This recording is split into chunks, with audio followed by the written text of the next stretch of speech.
going on, friends, bag ticklers around the world? Tip of the cap to you. Hope everybody is having a wonderful holiday today. I was just out skateboarding, electric long blobbing, and I was thinking about something, and I just wanted to come on and not take up too much of your time on this Friday, but I just wanted to share with you a little bit of motivation / life kind of epiphany that I've been having over the course of this week that I think would be beneficial to the people. So thanks for being here. I'm going to tickle your grundle. So, sit down on the ground, but lay on your chest so I can enter your dirt star with a couple of factoids. And I'm just going to crank one in your bag real quick and go on my merry way just off into the sea. I wanted to share, like I said, this kind of revelation sort of thing that I've been having the last couple of days that's kind of changed my perspective about how I'm approaching this year. I've been listening a lot to Real AF with Andy Frisella, his podcast. And Andy is one of those people who I look up to tremendously, not only in the business world, but in the fitness world, and just generally as a good American citizen, a patriot, and just like an overall high quality human being. And the example that Andy sets is something that I look up to tremendously. And I've been listening a lot to what he's been saying this last week. And, around the beginning of the year, I feel like is like an introspective time for most people, especially people that would consider themselves to be a hustler or an entrepreneur. One of the things that happens at the beginning of the year for an entrepreneur is all the work that you did the previous year. You look at the total gross revenue that your business did that previous calendar year, and on Jan 1, you're right back at zero again. And the first mission is like, now I got to beat what I made last January. And I've been thinking a lot about what Andy's been saying, and I came to this realization that there's a couple things that I think most people tend to forget about life as they navigate through this journey. And the first of them is, and what I titled this episode is called Going on Offense. And I think that what the mistake that I have made in life, which I hope to share with you and hopefully change the way that you look at things, is that I've always taken for granted time. Now, I've always understood the value of time as a person, and that's the only thing that we can't get back and all of that, and that it's the most valuable asset that we have. And I understand certainly the value of it. But what I think I've grossly underestimated is that we just really don't know when we're going to die. It was really kind of, and it's not to be dark, it's really to be inspirational and motivational, because it's something I've been thinking a lot about lately, not only as it relates to like how you're going to execute on your life in general, but really how you think about money. And for anybody that knows and follows me and how I talk about money and how I refer to money, I always refer to money as nothing more than an instrument of freedom. And money is not the root of all evil like everybody says. It's just a hammer. It's a hammer that helps you build a house. First you start with a hammer, then you go to a nail gun, then you got a team of nail guns. It's just an instrument.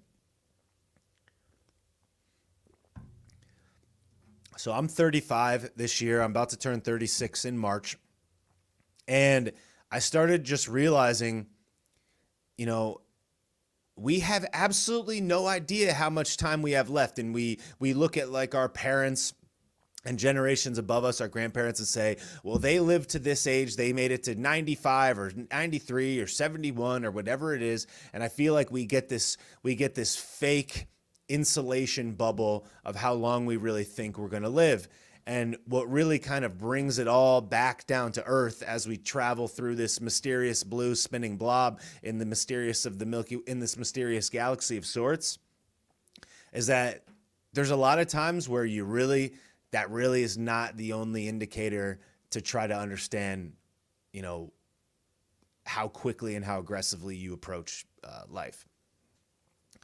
And like, without going further into it, it's like a person that I know that's in their mid to late 60s, recently got a medical diagnosis that basically could be it, right?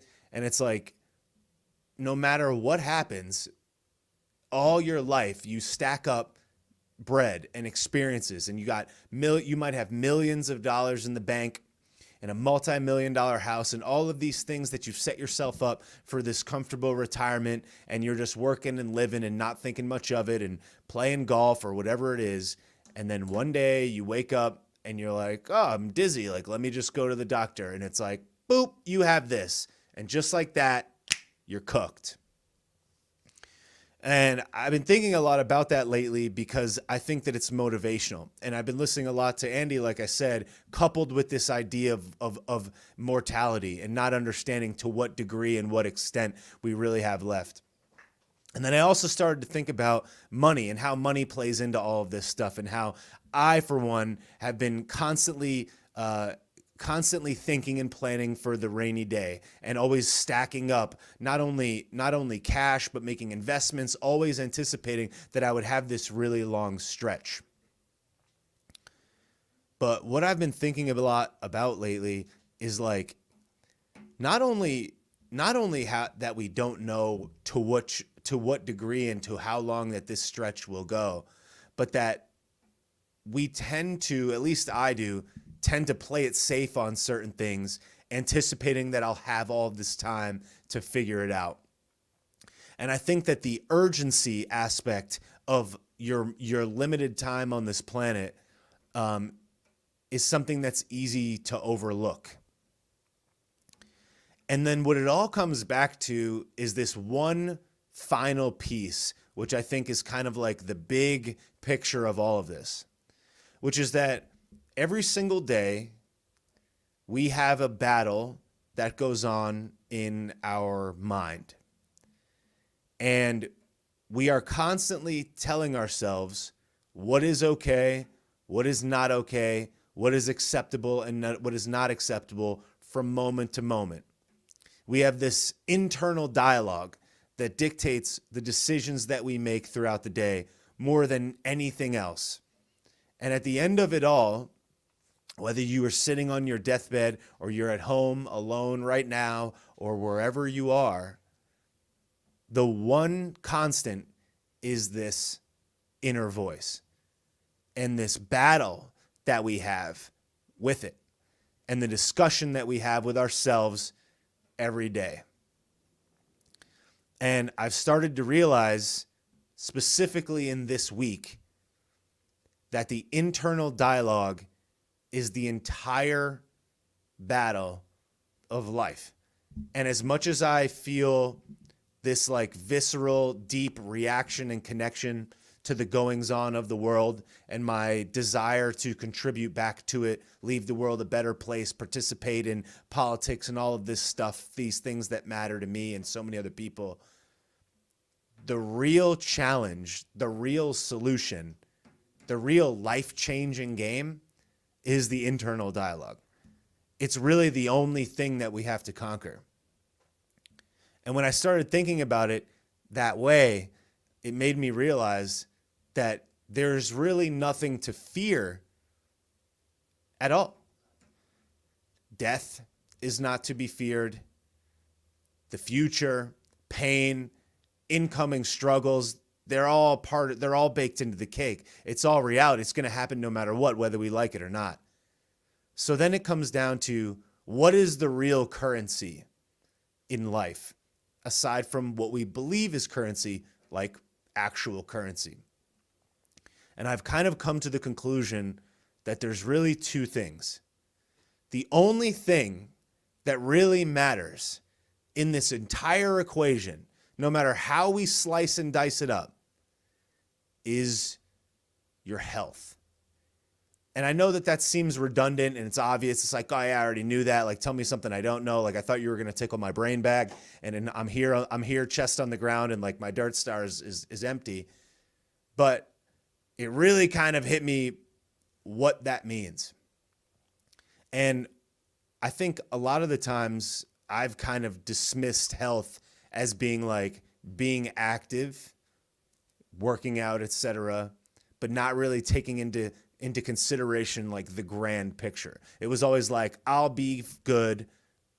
Here's my internal dialogue. This is all right. And then all of these other things will work itself out because I'm doing these things. But then you have that realization, when you're sitting on the chair at the doctor's office for whatever your ailment is at that time, and it all just kind of like hits you, the decisions that you've made and how you've chosen to navigate through life. And it all is like, should I really have done that?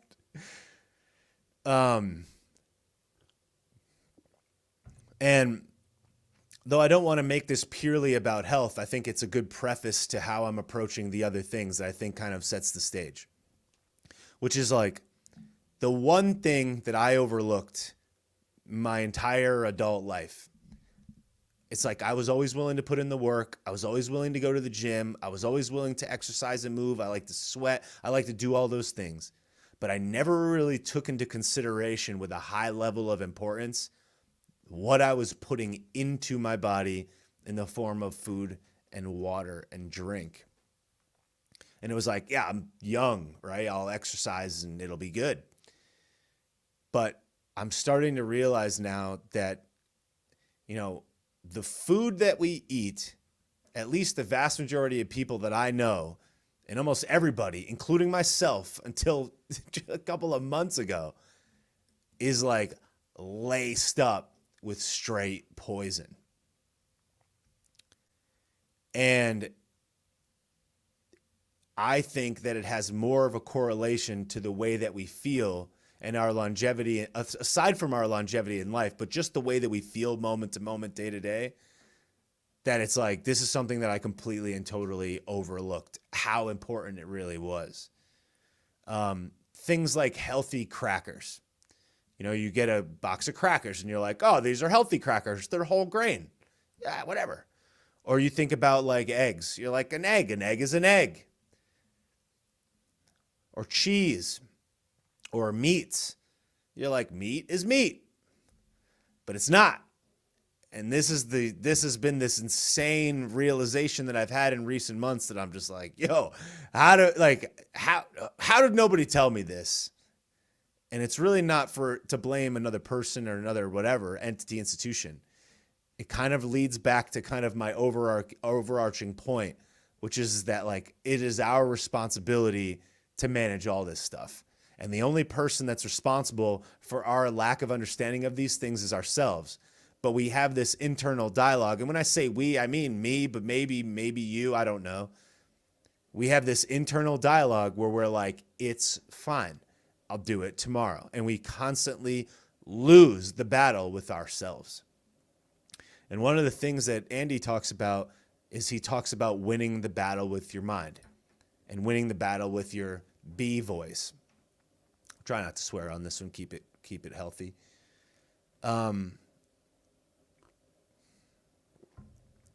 So it's like how I've spent so much time paying attention to what all these demons have done seems like altruistic, right? It always seemed like a good thing. I'm paying attention to what's going on. I'm out here changing the way that people think. This is good. But meanwhile, I was neglecting to pay attention to or recognize the significance of my ability to perform even in that aspect because of what was going in. And I've been thinking a lot about this as it relates to alcohol. And I would highly suggest that everybody listens to the podcast on alcohol by Huberman Lab, which is a YouTube channel that I've recently dedicated a little bit more time to. And I just listened to it in the background when I was working the other night, him talking about alcohol. And I was like, dude, it's like I drink alcohol, but man, am I going to look at it a lot differently going forward. And seeing how people have been able to unlock these new levels of life when they don't drink alcohol or don't drink as much alcohol. And when I see how my life changed when I stopped smoking weed, something that I never thought I would ever do, that I always thought was great, whatever, to relax. And I stopped smoking weed, my entire life changed. I didn't even realize it, how significant it would be. And I started to wonder, like, how does that correlate to things like alcohol or other things? So I hope that the message that I'm trying to get across and kind of set the stage for the second point is that, an egg is not an egg. There's a cage-free egg. There's a chicken that never goes outside and sees the sun. And then there's an egg that's from a chicken that goes outside and does get to see the sun. And there's these very small differences. But I think a lot of the times we're like, oh, it's extra money. And I was thinking about it when I've been buying steaks lately. It's like I would buy an organic steak or a filet, and let's say it's $30 a pound. And then there was a grass-fed one right next to it, and it's $34 a pound. And you're like, it's an organic. Like, what's the difference? And it's like one cow is eating corn, subsidized by the government, right? And then the other one is eating what it's supposed to eat, grass. And it's like these small nuanced differences that we're not understanding. And it's like you have these boxes that say that it's healthy when it's not, in fact, healthy. And there's all these things that are baked into the cake. And it's like when you think about how many hands and how many processes most of the foods that we eat actually go through, and you start to really see behind the curtain, it's like sickening. And you're like, no wonder everybody's so messed up. No wonder we have all these diseases. And it's like all the things just start to compress. We are like, well, they're lying about this and they're lying about the health, and you got the pharmaceutical companies, then you got the government, and then you got the financial institutions, then you got the dudes that run the world. You got all these things working in tandem. And it's like, is it any surprise that any of this stuff is the way that it is? It makes perfect sense. So it's like the lessons about politics and the lessons about reality and watching your fellow citizens, people that you know, like, and trust, wear a cloth diaper outside in the sunshine. It just makes you realize that it's like, it's you v. you. Like when all this stuff, whether this is even real or not, whether I'm even real, whether I'm just here in the simulation to give you a message that you can use to benefit yourself and I don't even exist, we may never know. But this has to be all of our responsibilities, and all of these things are downstream from our own individual health. And I totally overlooked that the vast majority of my life, except for 85% of it. And or except for 15% of it. It's like that last 15% is the difference between like purely executing at a high level and not. So it's like eating more things like meat, eating more things like that are not processed, that don't come in a bag or a box. To me, I'm just realizing how important all of those things are, and being conscious of how empty and completely useless and debilitating things like alcohol are, for example. And I'm not here to lecture you about food or make this a health podcast. I don't really know as much about health as I need to know, but I just wanted to give you a message of that setting the stage for this next piece.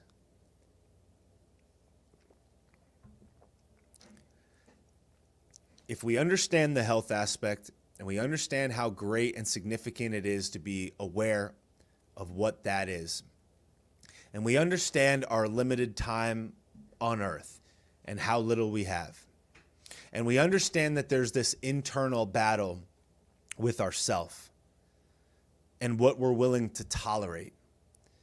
To me, the greatest version of ourselves, the other side of pure execution, is two things. Number one is the realization that the greatest people to ever do anything are always working to that goal daily, forever. It is a perpetual battle. And I didn't understand this until I heard Andy talking this week, and it really just kind of hit home.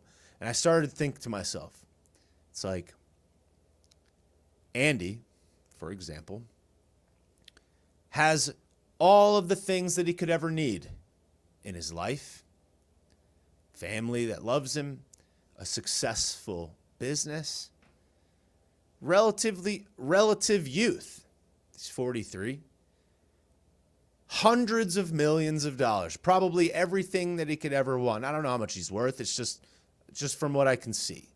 But it's not really about that. It's about you could never work a day again for the rest of your life, right? You could sell your business for X dollars and you could do whatever you want.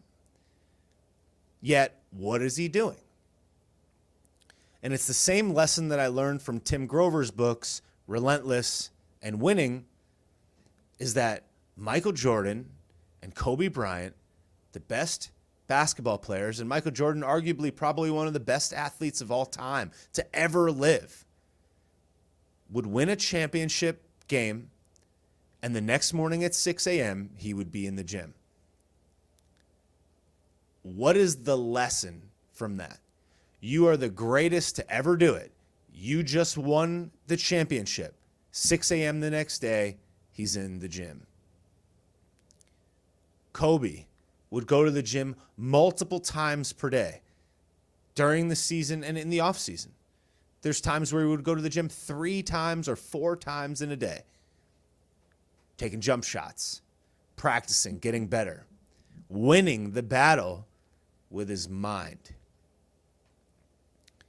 And it's like, I always thought that there was this far and away goal, this goal where it's like, okay, these are the things that I achieve. I reach this point, I have X dollars, and then it's easy street.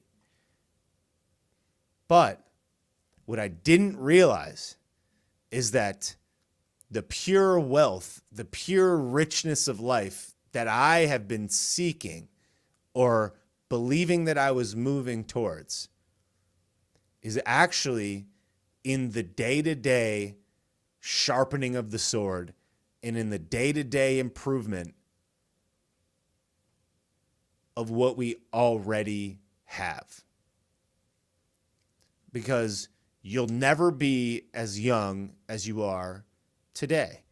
And any amount of money, accolade, celebration, number of houses, number of cars, number of whatevers that you are able to consume or accumulate is only one day away from being lost. Whether it be the day that you perish or the day that your health declines or whatever else. It's like your only, like your richness, the wealth is actually measured in how juicy the squeeze is of the everyday. You know, do you prioritize eating the right food as opposed to working that extra time? Do you prioritize going to the gym or exercising or winning some battle with your mind over getting more money or whatever is the case?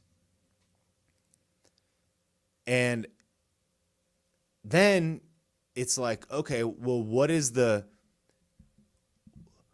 real value? What is the wealth? Is it money? Is it the car, the house, or whatever?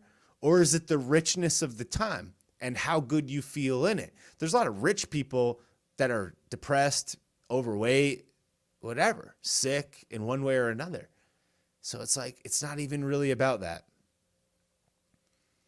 So I'm just realizing that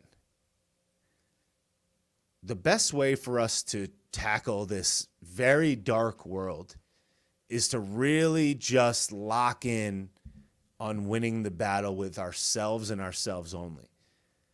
And all of this other stuff that we're going to continue to push for because of the good of humanity and our beliefs and how we think the world should be shaped. What's really more important than that is winning your own life and being as healthy as possible and as resilient as possible. And it's not to say that you don't work on those things or pay attention to those things or contribute to that fight of sorts, but it's just to say that all things are really downstream from the quality of your life, the way that you feel from moment to moment, your potential longevity, and how aggressive you are at winning and defeating your inner voice every day. Because that will make the life the richest, I think. So then I started thinking about money.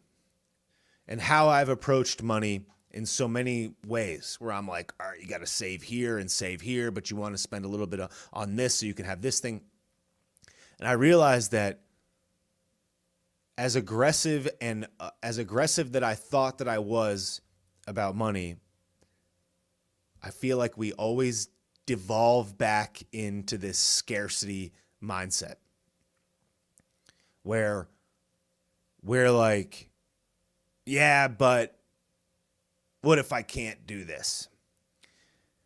And I've been thinking so much about this lately where I'm like, you know, have I ever really made such a grave mistake that I analyzed and felt with my gut was correct, that I was able to pull the trigger on? Have I ever made like just a huge monetary mistake, and did it really blow up my whole equation? And it's like, the answer is really no. They're all just lessons that help you move on to the next thing. So what I have been encouraged to do myself, and what I would encourage you to do, is to take these understandings and these introspective thoughts about, you know, your longevity and your health and winning the battle with your mind, and the voice that you use to tell yourself that it's okay to skip this thing, or you probably shouldn't invest in that thing, or whatever else, because what if you can't? I'm just kind of realizing that we have to be more on offensive in our life, and we have to be on offense kind of like forever. We have to be winning the battle with our own mind, and we have to be aggressively going forward with everything that we do. So what does that mean as it relates to your money? Being aggressive and taking more risks about what you invest in order to create a more prosperous future, I think, is the strategy. Not only in life, being on offense of how you approach your day-to-day, but being on offense of how you invest your money and your time. I used to kind of like rest after I had created something that I put a lot of time and effort into. And I wrote a series of stories, a series of Instagram stories about this. I think it was a couple nights ago, maybe last night. I don't even remember. And it was like, I used to be so proud of myself for accomplishing the task and working really hard to have this creative output or this business thing that I had created or whatever, investment, where I would look back and be like, all right, good to rest now. You know, you worked really hard, and look, you have this thing, and like, it should just work. And what I've realized with this channel and in recent months and years is that is not the right way to do it. The reason that this channel hit 150,000 followers today on Instagram, which is something that, you know, absolutely blows my mind, and I'm so thankful for. I just keep thinking to myself, you know, when it first started, I was like, oh man, could you imagine if I had 150,000 followers? What would it be? And it's like, now that I have this re-understanding and different mindset, I'm like, all right, well, how about 300,000? How about 1 million? How about 5 million? And I'm realizing that what I would have used to look back and say, oh man, look, like, you can rest now for a minute and like soak it in, man. What I'm realizing is the highest level executors out there, the Andy Frisellas, the Michael Jordans, the Kobe Bryants of the world, the people that excel at the top, are not looking for milestones. All they're looking for is to win the day and to constantly win the battle with themselves and beat themselves. It's like, it's me versus me. So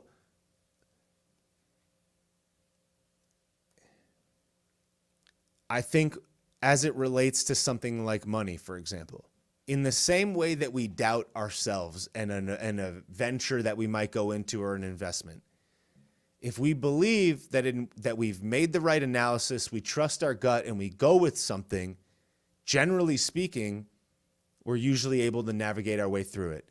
It's either you win or you learn, no matter what. That's the thing. It's like, on the other side of risk is learning or winning. It's like a binary. There is no other. You either win or you learn. That's it. There's really no loss. There's no L. It's like The most successful people have the longest string of L's. And it's whether or not we accumulate those L's and use them to help us make better decisions going forward, or whether or not we let them kick us down, and how long we let them kick us down for. So in previous years, I've kind of had this rule about investing where I'm like, all right, I'm going to only invest in things that meet the following parameters, and I got to feel right about it. And I have these rules where I'm only going to have debt being held on 3 out of my investments at any time. And then I'm going to be fearful. And it's like sometimes you say things out loud to yourself or to other people that are so true and hit home that you don't even realize how you didn't realize that you were saying something that you knew needed to happen, but you didn't do it anyways. It's like the internal doubt. It's losing the battle with yourself. And I've been thinking a lot about it lately, and I'm like, wait a second. If I had this artificial rule, this artificial throttle on how quickly I was able to move through something because of fear of loss, if I was to remove that throttle and do something twice as fast or 3 times as fast or 4 times as fast as I would have done before, but with the same analysis, the same gut, the same motivation, the same work ethic, could I expedite the speed that I go about getting to my desired goal and my winning the day and stay so excited that the challenge is continuing to ramp? Wouldn't the greatest people be doing stuff like that? Did Kobe sit home after his second workout of the day and say, nah, I don't have to do the third because I did 3 yesterday? Or did he just go? Did Michael Jordan say, I just won my 5th championship. Do I need to go to the gym at 6 a.m.? Or did he go? The highest capacity winners in the world are constantly improving, working, and winning the battle with themselves. They don't care so much about partying, what any other person has to say, what any other person is chirping them about. They're only compelled to do the thing that they know will help ratchet them up to the next step of prosperity. And we don't give ourselves permission internally to do that because we tell ourselves and convince ourselves that the other way is actually okay. We go back to the exact same groupthink that we're so against in politics, where it's like, oh, everybody it's like we do that with alcohol, drinking socially. We do that with food that we consume when we're on the go, for example. And we do it with allowing ourselves to not do something that we know we need to do because it's okay, we'll do it tomorrow. And B, to hold back on something or or something that is risky theoretically, financially risky specifically, because we're like, we got more time. So here's my kind of lesson, whatever. I do this, and I have been doing this. As smart as I feel like I've been about so many things, we all have a shortfall. And I think that the greatest success is identifying those shortfalls, addressing them, and actively pursuing to overtake them regularly. And one thing that I've realized that I've been doing lately is having a scarcity mindset as it relates to money and an abundance mindset as it relates to time. I believe that I got all the time in the world, but I don't believe that there's all the money in the world. And it's actually the opposite. We don't have all the time in the world. And there is all the money in the world. Our ability to produce more cash should be our number one priority as a person that's dedicated to forward motion and perpetual improvement. if we nitpick over a $50 here or $100 there, or some disproportionate thing that's ultimately not going to matter, we squander that limited amount of time that we have, and we create this scarcity mindset in our head that leaks into everything else. 8 years ago, I bought a washing machine, and it was $600 and a dryer, I believe, at the same time. It was like $1,000. And I was like, yo, it was the first time in my adult life that I had bought both of these things together. A big expense for most people. And for me, $1,000 for this washer and dryer combo was not something I wanted to spend $1,000 on. It's not like I was spending it on a trip to Italy. It was a washer and a dryer. At the end of the day, once it was sitting in my house, I didn't feel better. I just had it. And in fact, the day before, I didn't have it because the other one had broken. And I made this purchase of this $1,000, and I was like, oh man, this is so significant, like adulting, you know?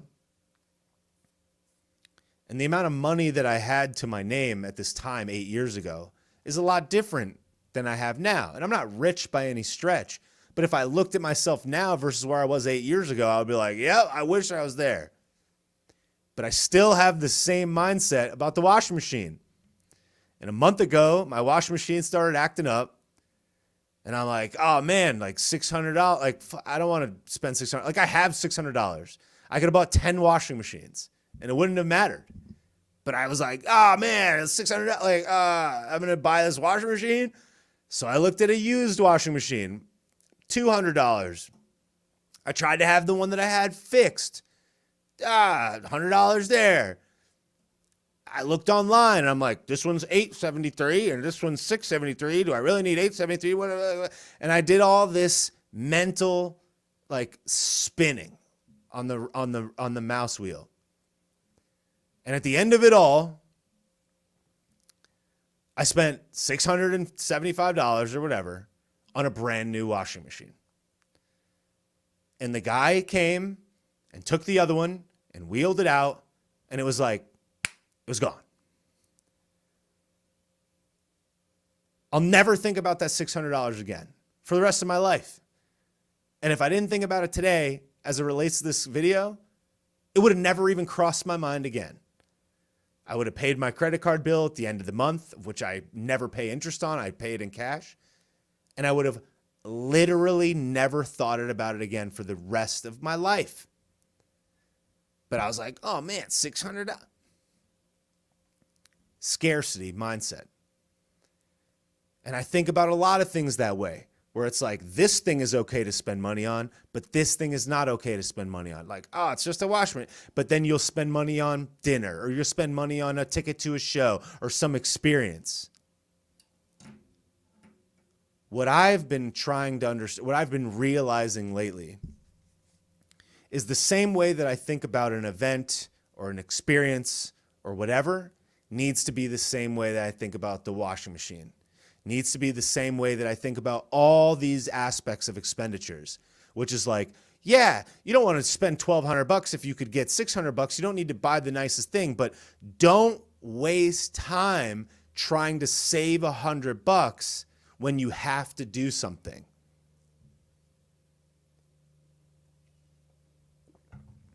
And even more than the washing machine is how this is a thing that I need. It's like gas in the car. When I fill my gas tank up in my car, it's $100. It's $100. When I buy water shipped to my house because the tap water here sucks. I spend $100 a month on water. And here I am worrying about a few $100 for this washing machine. Why? The time that I spent mentally spinning on this very small expenditure, I could have spent accelerating my progress, thinking abundantly, making more money. And the time that I squandered screwing around with this is never to be retrieved again. And it just taught me Such an important lesson about all this stuff.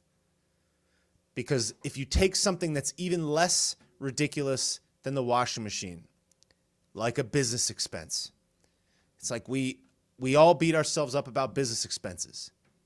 But if you're spending money to create more money and you hesitate, just know that you are being lapped by the person that has a better abundant mindset than you, that's not afraid of winning or learning. The real L is the patience. And I don't mean patience in life. I mean patience to do what you know needs to be done,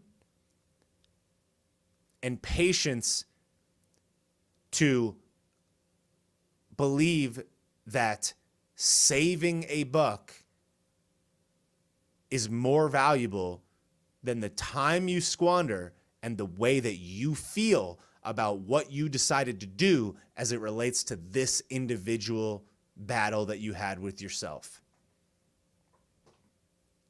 You know, I've been thinking about my car a lot lately.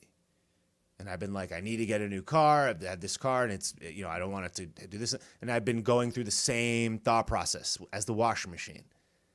And I'm like, you know how this washing machine makes me feel now when I walk out there and I put the clothes in and the washing machine works, versus how how I felt 2 weeks ago when I would have this washing machine that was broken.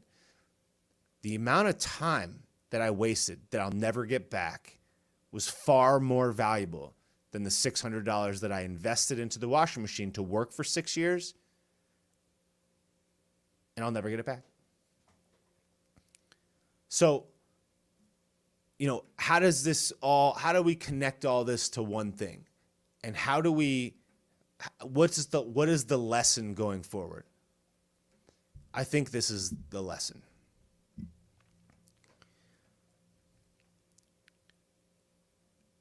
We should be primarily focused and very laser targeted on the highest and best use of our capacity, and only that. And money is nothing more than an instrument that you accumulate and repurpose on your journey to the highest and most efficient output. Saving a few bucks at the expense of time is small-minded thinking.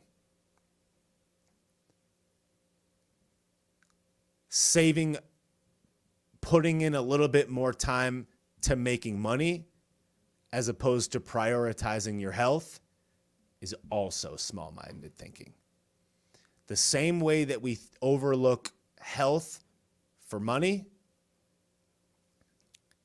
is the same way that we overlook time for savings. I'm trying to make this profound while doing it off the dome. But another thing that Andy said, and I've heard this many times from other people, is the way you do something is the way you do everything. And at the very root of all of this stuff, it's the battle with your mind. It's the one thing. It's the one constant. Money, health, food, exercise, relationships, where you decide to go, how much you drink or don't drink, what you think about how you are in this situation, whether or not it's Friday night and you're like, I should be out somewhere or not. It's this internal dialogue that's like constantly spinning. And I think that we don't realize how much that executing on the win in that mind battle, how that ripples into all the other stuff. The washing machine is how I do the business, is how I do the gym, is how I do the workout, is how I do the friendship, is how I do the relationship, is how I do the car, is how I do everything. It's like all intertwined. You know? It's too real. It's too real. So, with that being said, buy the washing machine and never think about it again. Buy the thing you need to get so that you can focus on winning. Buy the plane ticket because your time is scarce, but your money is abundant. And if you were to approach life and time in the same scarcity mindset that you're supposed to avoid when it relates to money, think about how much more rich the time that you do have would be, especially if you had as much of it as you thought you were going to have. That's something that I've been like, that's been really kicking me in the beanbag, is like, okay, if I live to 85, dope. But what if I don't? What if you live like you're going to live to 45 or 25 or 35 or whatever? And then you make it past that. The richness of that time, you would have never thought about the washing machine. You would have never thought about the thing that you did to try to move your business ahead. You never would have thought of that. But you will think about the bad foods that you ate, the exercise that you didn't do, the health, mental health, physical health, things that you avoided to accumulate cash. And at the end, when you perish, it is highly likely that a good percentage of that money that you made, you will not have a chance to use. And if you do use it, it will likely be on things that you could have used less money on earlier and had more fun with. I'm not saying blow out all your cash, throw it on the credit card. But what I am saying is that the mindset of how we approach all things ripples into our behavior and internal dialogue about every other thing. What we say to ourselves inside our mind affects absolutely everything that we do all the time. And I don't think, at least I didn't understand the severity of how little our brain is compartmentalized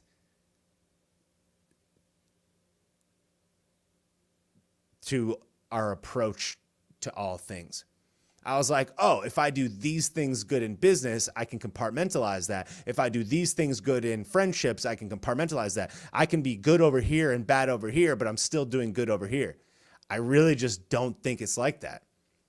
I really think that all of these things are divinely intertwined. It's like your approach to your body, your mind, your health, your relationships, your business, your money, your financial position, what you give to the world is all a reflection of your behavior in all other aspects of your internal dialogue and then your actions and what you see yourself doing. What you see yourself doing will be the way that you see yourself and execute any and all other things. And aside from all of this darkness and all of these demons that are doing all of this terrible stuff, in a lot of ways, though we don't want to admit it, there's a ton of things that we could do to make our life better that we're not doing, that makes those things that we are justifiably upset about that much more painful to see happening. Because we're also coupling in the failure to launch, lack of high-tier execution that we're missing from our own day-to-day, and then we're seeing this stuff on top of it, and it makes us sour and resentful. At least that's what it has done for me. So it's like, if we were to realize our position and our responsibility to win the battle that we have with our own mind, to win the battle with ourselves, to win the game of life every day, perpetual, no end. I think a lot of those things would have clearer solutions.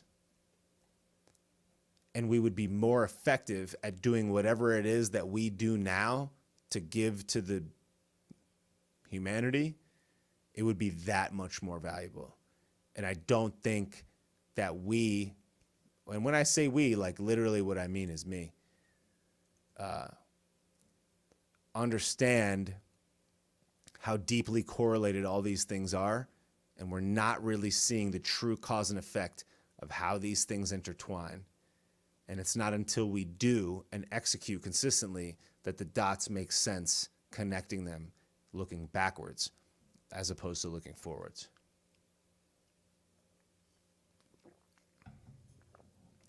So, with that being said,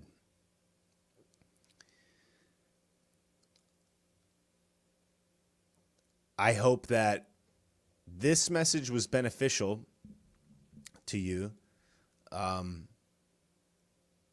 because it's something that I've been thinking a lot about and realizing that me not executing on all the things I need to makes whatever I say less impactful. So I will not tell you what I'm going to do because that's really not important. I'm not even going to tell myself what I'm going to do. I'm just going to do it or I won't. And I would wager that if we were both, you and I, were to take this approach, imagine how differently our game would look 30 days from now, 60 days from now, 90 days from now, if we were to employ this mindset. I'm not going to write it down. I'm not going to put it on the wall. I'm not going to give myself a daily affirmation. But let's see what happens if we both do that. If you do that and if I do that. What would happen? So,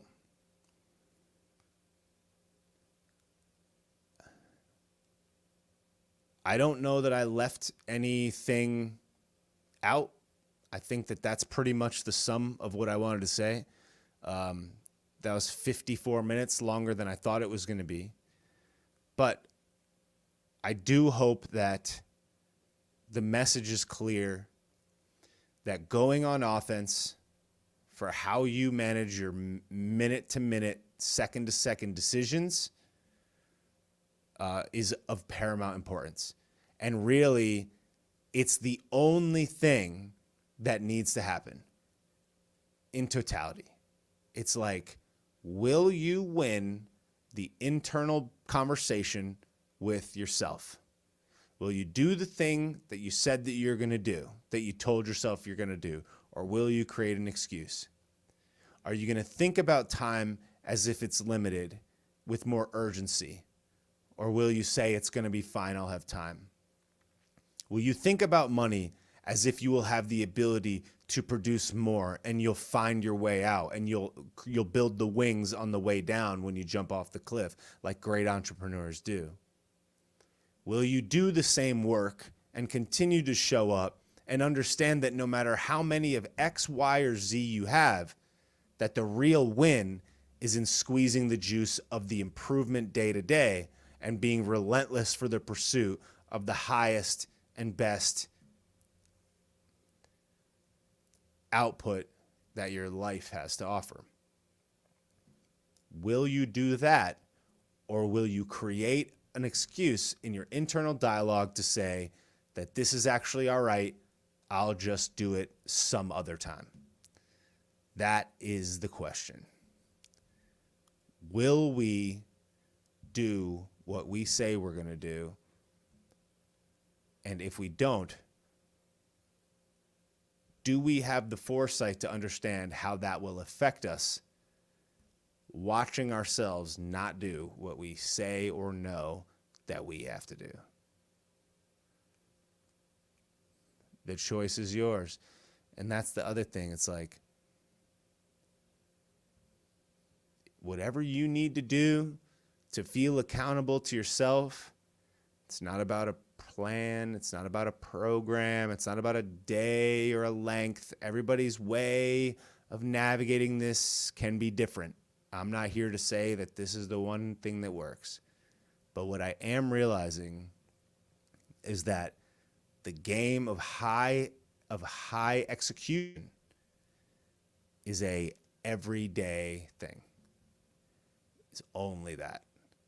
And it's an internal dialogue situation and nothing else. All things flow downstream from winning the battle with your mind. So, thank you for being here. That was helpful for me to share, and it certainly has changed the way that I think about life. Thanks to the people that bought the badges. Thank you so much, Dawn Marine, Patriot Girl 179, and Britt C. Wolf. Really appreciate the badges on Instagram. Thank you so much for that. For those that wonder, this is the Read the Constitution t-shirt. It's on bobbysauce.com if you want to support the channel. Afterwards, I just ask that you please go to bobbysauceshow.com and leave a review if you could. Go on Spotify or Apple Podcasts or Amazon Podcasts or whatever you like, however you listen to podcasts, and please leave a review of the channel if you would, or share the show with somebody else. I really appreciate it. That would be awesome. And now, see, here's the thing. It's like, I was at the gym earlier. I just went for a skate, and it's kind of chilly outside, and I was like, oh, I'll like get some work done or whatever. Let me do the podcast. And in my mind, just a minute ago, I was like, do you need to go walk with the weight vest? Like, you exercise already? Like, it's fine. You can maybe go later. And it's like, nope. I'm going to close the stream right now. I'm going to put on the weight vest, and I'm going to go for a walk, because that is the internal dialogue. And when I get back in an hour, I'll be thankful that I did it. It's that simple. It's so simple. In fact, do we have the capacity to win that dialogue every day, forever? Thank you guys so much for your time. I will see you tomorrow. Thanks for being here, y'all. Adios.